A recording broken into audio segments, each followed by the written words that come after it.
रात के 9 बज रहे थे। बाहर हो रही तेज बारिश से बेपरवाह अमन अपने कमरे में चुपचाप बैठा था। दीवार पर उसकी पत्नी शोभा का फोटो टंगा था, जिस पर माला टंगी थी। आज घर तकरीबन खाली था। ज्यादातर सदस्य किसी रिश्तेदार की शादी में बाहर गए हुए थे और अगले दिन शाम तक लौटने की बात थी। केवल अमन और उसके छोटे भाई की पत्नी महिमा अपने 9 महीने की बेटी निकी के साथ यहीं रुक गई थी। आखिर उसे अपने जेठ अमन का ख्याल भी तो रखना था। उसका कहना था कि शोभा के साथ वह भी मर चुका है। आज घर तकरीबन खाली था। ज्यादातर सदस्य और अमन का 4 साल का बेटा मोहित किसी रिश्तेदार की शादी में बाहर गए हुए थे और अगले दिन शाम तक लौटने की बात थी। केवल अमन और उसके छोटे भाई की पत्नी महिमा अपनी जिम्मेदारियां अच्छी तरह समझती थी। उसे अमन से एक खास लगाव था। अमन का हमेशा अपनों की मदद के लिए खड़े हो जाने वाला रवैया उसके दिल में अमन को खास जगह दिला चुका था। अमन के यो तनाव में जाने से सबसे ज्यादा महिमा ही दुखी थी। 2 दिन पहले अमन के पैर में चोट लगी थी और डॉक्टर ने रात को नींद की गोली और पेन किलर खाने को दी थी। गोलियां खाने के बाद उसने महिमा की दी हुई सर्दी खांसी की दवा भी ली और कुछ देर तक शोभा और अपनी तस्वीर के सामने भरी आंखें लेकर खड़ा रहा। उसे शोभा की याद आज कुछ ज्यादा ही सताने लगी थी। जब भी उसकी तबीयत बिगड़ती थी तो शोभा सब काम छोड़कर उसकी सेवा में लग जाती थी। आज मेरा ख्याल नहीं रखोगी शोभा, जैसे अमन के मन ने कहा। खुद को समझाने की कोशिश करते हुए उसने पालने में सो रही निक्की के सिर पर हाथ फेरा और बिस्तर पर लेट गया। दवाओं की वजह से उसकी खुमारी बढ़ गई थी। गहरी नींद की हालत में अमन न जाने क्या अनाप-शनाप बड़बड़ाए जा रहा था। तभी उसका हाथ किसी चीज से टकराया और कुछ गिरने की आवाज आई। शायद वह पानी का जग था, मगर अमन की आंखें खुल नहीं सकी। तभी उसे लगा कि शोभा उसे बुला रही है। अमन का कलेजा गर्म हो उठा, उसकी सांसें तेज हो गई। उसे जितना पता चल सका उसके मुताबिक शोभा बिल्कुल उसके करीब खड़ी थी। उसने उसे बुलाना चाहा। शोभा टूटी फूटी आवाज उसके गले से निकल सकी। अमन को महसूस हुआ कि शोभा ने उसके सिर पर हाथ फेरा, लेकिन वह वापस जाने लगी। अमन ने किसी तरह उसका हाथ पकड़ लिया और बुरी तरह रो पड़ा। नहीं नहीं शोभा, अब मत जाओ मुझसे दूर, मैं मर जाऊंगा। शोभा, अमन की आंखें अब भी बंद थी। उसने अनुभव किया कि शोभा ने उसके आंसू पोंछे और उसके बगल में लेट गई। अमन उससे लिपटता चला गया। उसे कहीं न कहीं लग रहा था कि वह सपना देख रहा है जो उसकी नींद के साथ ही टूट जाएगा। उसके दिल में जमा प्यार बाहर आने को बेताब हो उठा। उसने एक एक कर उनके बीच पड़ने वाली हर दीवार तोड़ दी। उसके हाथ शोभा के जिस्म को सहलाने दबाने लगे। इसके बाद शोभा की कोमल उंगलियों की छुअन अमन को अपनी पीठ पर मिलने लगी। अरसे से अमन के अंदर भरा दहकता लावा रह के बह पड़ता। 1, 2, 3 न जाने कितनी बार अमन अपना सब कुछ शोभा पर लुटाता रहा। शोभा अमन के शरीर से दबी पिसती रही। अमन को किसी बात का डर सता रहा था, तो बस अपने जागने का। लेकिन समय कब किसी के रोके रुका है। सुबह की रोशनी खिड़की से कमरे में आने लगी। साथ ही अमन की चेतना भी। तभी उसे अपनी बाहों में कैद किसी असली औरत की देह महसूस हुई। उसने चौंक कर आंखें खोली तो देखा कि उसने महिमा को ही अपने आगोश में ले रखा था। दोनों में से किसी के बदन पर एक भी कपड़ा नहीं। अमन को तो जैसे बिजली का तेज झटका लगा। वह छिटक कर महिमा से दूर कमरे के कोने में जा खड़ा हुआ। महिमा, यह सब क्या हुआ? मैंने कैसे कर दिया? कहता हुआ अमन उसी हालत में अपना सिर पकड़कर वहीं जमीन पर बैठ गया। उसका दिल बेतहाशा धड़कने लगा। पास ही पालने में निक्की इस सबसे निश्चिंत सो रही थी। पास में उसके दूध की खाली बोतल पड़ी थी। जमीन पर पानी का वही जग गिरा हुआ था जो रात उसके हाथ से टकराया था।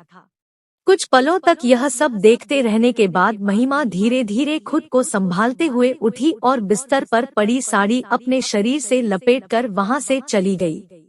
अमन उसी हालत में वहीं बैठा था। उसका दिमाग काम नहीं कर रहा था। रात का नशा अब तक हावी था, सो वह चुपचाप महिमा के अगले कदम का इंतजार करने लगा। समाज के सामने लगने वाला बदनामी का धब्बा उसे अपने माथे पर महसूस हो रहा था और कानों में माता पिता और भाई विक्रांत द्वारा कहे जाने वाले शब्द गूंजने लगे, जो सारी बात जानने के बाद कहेंगे पापी बेहिया कर दिया न सारे खानदान का नाम खराब। कितना समझाते रहे हम सब इसे, लेकिन सुने कौन, बीवी क्या किसी और की नहीं मरती है। एक इसी की स्पेशल बीवी मरी थी जो बहू के साथ सोना पड़ गया नशे में। अमन के हाथ अपने कानों पर जमते गए, तभी उसे महिमा की आवाज सुनाई दी। अमन, मैं फ्रेश होने जा रही हूँ, आप भी हो लीजिए, नाश्ता तुरंत बन जाएगा। अमन उसकी तरफ देखने की हिम्मत नहीं जुटा सका। महिमा के जाने के बाद वह भी फ्रेश होने चला गया। नाश्ता परोसते समय महिमा का चेहरा सामान्य था, लेकिन अमन अपनी नजरें नीची किए रहा और आज समय पर अपनी दुकान के लिए निकल गया। शोभा के गुजरने के बाद से उसका दुकान पर जाना अनियमित सा हो गया था। आज भी वहां जाने का मकसद कमाई न होकर महिमा के सामने से हटा रहना था। शाम होने को आई, दोपहर के खाने के लिए भी अमन घर नहीं लौटा। पापा का फोन आया कि वे लोग लौट आए हैं। अमन का दिमाग फिर सन्न करने लगा। रात को विक्रांत का फोन आने पर वह घर के लिए चला। घर आते ही मोहित उससे लिपट गया। अमन सबसे नजरें चुरा रहा था, लेकिन घर का माहौल बिल्कुल सही लगा। उस रात नींद आंखों से दूर रही। इसी तरह तकरीबन पूरा हफ्ता बीत गया। अमन का मन अपनी उस रात की गलती के लिए कचोटता रहता था। एक शाम उसने मौका पाकर छत पर महिमा को बुलाया और सिर झुकाकर कहने लगा, महिमा, मैं बहुत कमजोर निकला। मैं इस घर के हर सदस्य के साथ साथ शोभा का भी अपराधी हूँ। मेरी कमजोरी मुझे किसी से कुछ कहने नहीं दे रही, लेकिन मैं जानता हूँ कि तुम कमजोर नहीं हो। तुम चुप मत रहो, सच बता दो सबको, मुझे सजा मिलनी ही चाहिए। महिमा गौर से उसको देखती रही, फिर मुस्कुराकर बोली, अमन, बीमारी तन की हो या मन की, वह बल कमजोर करना ही जानती है। शोभा दीदी के जाने के बाद आपका मन बीमार हो गया था। आप टूटते जा रहे थे। उस रात मैंने महसूस किया कि आपके अंदर के मर्द को एक औरत के सहारे की जरूरत है। अमन अब तक अपना सिर उठा नहीं पाया था। महिमा कहती रही, मेरे अंदर की औरत आपको वह सहारा देने से खुद को रोक नहीं पाई। आपके अंदर मैंने हमेशा अपना बड़ा भाई, कभी पिता तो कभी दोस्त देखा है। इसके साथ साथ मैंने अक्सर आपके अंदर अपने प्रेमी को भी देखा। प्रेम किसी शरीर पर आश्रित नहीं होता, उसकी सीमा अनंत होती है। इतना कहकर महिमा ने अमन का चेहरा पकड़कर उसकी आंखों में आंखें डाली और कहा, मर्द टूटा हुआ और कमजोर अच्छा नहीं लगता। फिर आप तो मेरे कंप्लीट मैन हैं। आपको जोड़ने के लिए मैंने अपना थोड़ा सा कुछ हिस्सा न्योछावर कर दिया। अब मेरा मान रखिए। लेकिन महिमा, अमन ने कुछ कहना चाहा, लेकिन महिमा ने उसे रोक दिया और बोली, आप यही कहना चाहते हैं न कि जब आपके छोटे भाई को यह सब पता चलेगा तो क्या होगा? इसका जवाब यही है कि मैं अपने पति की थी, हूँ और हमेशा उन्हीं की रहूंगी। आपके और मेरे बीच जो भी हुआ वह एक बिखरी हुई जिंदगी को जोड़ने की मेरी कोशिश थी, कोई दैहिक खिंचाव नहीं। हाँ, यह भी सच है कि मेरी यह भावना शायद हर कोई न समझ सके, इसलिए उस रात की बात दीवारों के दायरे में ही रहने दीजिए। इतना कहकर महिमा नीचे को चल पड़ी। अमन के मन में भरा तनाव का जहर आंखों के रास्ते बाहर बहने लगा। इसका जवाब यही है कि मैं अपने पति की थी, हूँ और हमेशा उन्हीं की रहूंगी। आपके और मेरे बीच जो भी हुआ वह एक बिखरी हुई जिंदगी को जोड़ने की मेरी कोशिश थी, कोई दैहिक खिंचाव नहीं। हाँ, यह भी सच है कि मेरी यह भावना शायद हर कोई न समझ सके, इसलिए उस रात की बात दीवारों के दायरे में ही रहने दीजिए।